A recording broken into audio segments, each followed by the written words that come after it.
ವಸತಿ ಯೋಜನೆಯಲ್ಲಿ ಕಾಯ್ದಿರಲ್ಲ. ಇವತ್ತಿನ ದಿವಸ ಇಡೀ ರಾಜ್ಯದಲ್ಲಿ ಎಲ್ಲಿ ಹೋದ್ರೂ ಒಂದು ವ್ಯವಸ್ಥೆ ಒಂದು ಸರ್ಕಾರದವ್ರು ಮಾಡಿಕೊಟ್ಟಿದ್ದಾರೆ, ಸಿದ್ದರಾಮಯ್ಯನವರು ಸರ್ಕಾರ ಮಾಡಿಕೊಟ್ಟಿದ್ದಾರೆ. ಅದೇ ರೀತಿ ಭಾಗ್ಯಲಕ್ಷ್ಮಿ ಅಂತೇಳಿ ತಮ್ಮ ಪ್ರತಿ ತಿಂಗಳು ಒಬ್ಬೊಬ್ಬರಿಗೂ 2,000 ರೂಪಾಯಿ ನಿಮ್ಮ ಖಾತೆಗೆ ಬಂದಿರತಕ್ಕಂಥ ಕಾರ್ಯಕ್ರಮವನ್ನು ಸಹ ಇವತ್ತಿನ ದಿವಸ ನಡೆದಿದೆ. ತಾವೆಲ್ಲ ಆ ಕಾರ್ಯಕ್ರಮದಲ್ಲಿ ಭಾಗಿಯಾಗಿದ್ದಾರೆ. ಭಾಗ್ಯ ಜ್ಯೋತಿ ಆಗಿರ್ಬೋದು,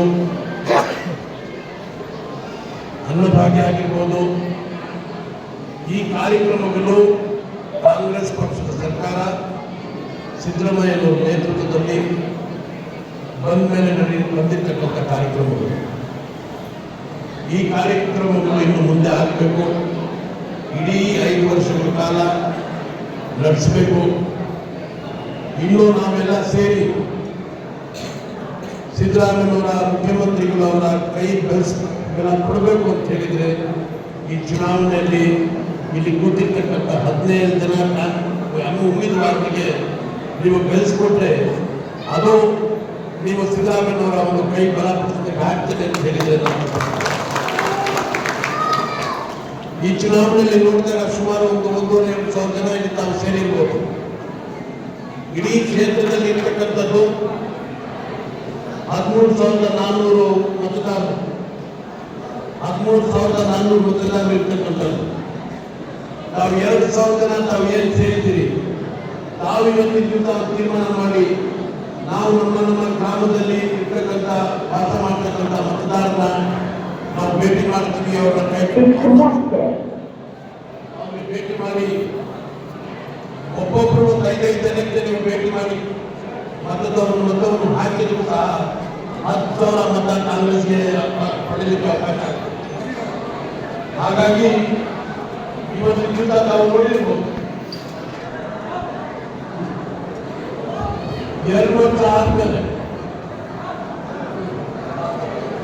ಕೊಟ್ಟು ಮಂಜುನಾಥ್ ಶಾಸಕ ಆದ್ಮೇಲೆ ಯಾವ ರೀತಿ ಇಡೀ ಕೋಲಾರ ಕ್ಷೇತ್ರದಲ್ಲಿ ಆಗಿರ್ತಕ್ಕಂಥ ಕಾರ್ಯಕ್ರಮಗಳು ಅದು ತಾವು ಕಣ್ಣಾಲೆ ನೋಡ್ಬೋದು. ಯಾವತ್ತೂ ಆಗ್ತಿರ್ತಕ್ಕಂಥದ್ದು ಸುಮಾರು ವರ್ಷಗಳಿಂದ ಒಂದು APMC ಮಾರ್ಕೆಟ್ ಮಾಡಬೇಕು ಅಂತ ಸತತವಾಗಿ ಎಲ್ಲ 15-20 ವರ್ಷದಿಂದ ಅದ್ರ ಬಗ್ಗೆ ಚರ್ಚೆ ಮಾಡಿದ್ರು ಸಹ ಮಾಡಲಿಕ್ಕಾಗಿಲ್ಲ. ಅದರ ಜೊತೆಯಲ್ಲಿ ನಾವು ಇವತ್ತಿನ ದಿವಸ ನೋಡಿರ್ಬೋದು, KC ವ್ಯಾಲಿ ನೀರು ಇವತ್ತು ಇಡೀ ಕೋಲಾರ ಜಿಲ್ಲೆಯಲ್ಲಿ, ಕೋಲಾರ ಕ್ಷೇತ್ರದಲ್ಲಿ ನಮ್ಮ ವಾಟರ್ ಲೆವೆಲ್ ವಾಟರಿಗೂ ನೀರಿನ ಮಟ್ಟ ಇವತ್ತಿನ ದಿವಸ 500-600 ಅಡಿ ಹೋಗಲೇ ನಿಮಗೆ ನೀರು ಸಿಗ್ತಾ ಇದೆ.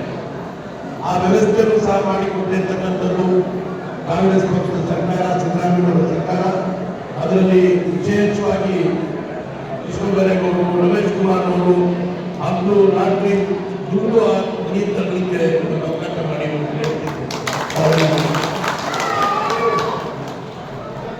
ಅದೇ ರೀತಿ ನಾವು ಕಲ್ತನ್ನು ಕಂಡಿರಲಿಲ್ಲ.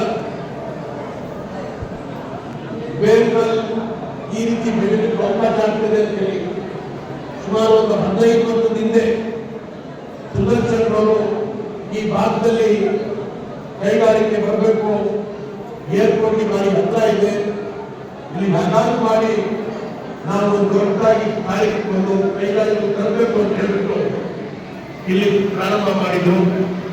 ಬೇರ್ಗಲ್ನಲ್ಲಿ ಫಸ್ಟ್ ಫೇಸ್ ಆಯಿತು, ಸೆಕೆಂಡ್ ಫೇಸ್ ಆಯಿತು, ಈಗ 3ನೇ ಫೇಸ್ ಆಗಿದೆ. ಸುಮಾರು ಬೇರ್ಗಲ್ ಈ ಇಂಡಸ್ಟ್ರಿಯಲ್ ಏರಿಯಾದಲ್ಲಿ ಬೇರ್ಗಲ್ ಮತ್ತು ನರ್ಸಾಪುರ ಸೇರಿದ್ರೆ ಸುಮಾರು 20,000 ಜನ ಇವತ್ತಿನ ಕೆಲಸ ಮಾಡ್ತಿದ್ದಾರೆ ಅಂತ ನಿಮಗೆಲ್ಲ ಗೊತ್ತಿದ್ದಾರೆ.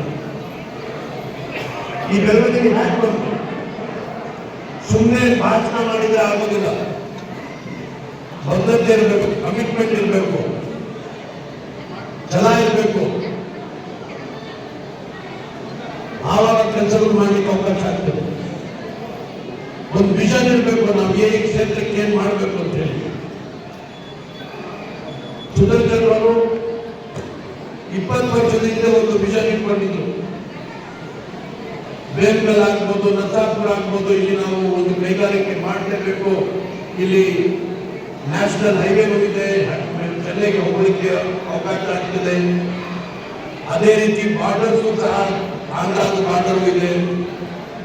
ಅದರ ಜೊತೆಯಲ್ಲಿ ಏರ್ಪೋರ್ಟ್ ಬಾರಿ ಹತ್ರ ಇದೆ ಅಂತ ಹೇಳ್ಬಿಟ್ಟು ಆ ತೀರ್ಮಾನ ಮಾಡಿರ್ತಕ್ಕಂಥ ತೀರ್ಮಾನ, ಅದರ ಬಗ್ಗೆ ಸತತವಾಗಿ ಹೋರಾಟ ಮಾಡಿಕೊಂಡು ಇವತ್ತಿನ ದಿವಸ ಈ ಒಂದು ಬದಲಾವಣೆ ನರಸಾಪುರ ಬೇರ್ಕಲ್ಲಿ ಆಗಿದೆ ಅಂತ ಹೇಳಿದ್ರೆ ತಪ್ಪಾಗಲ್ಲ.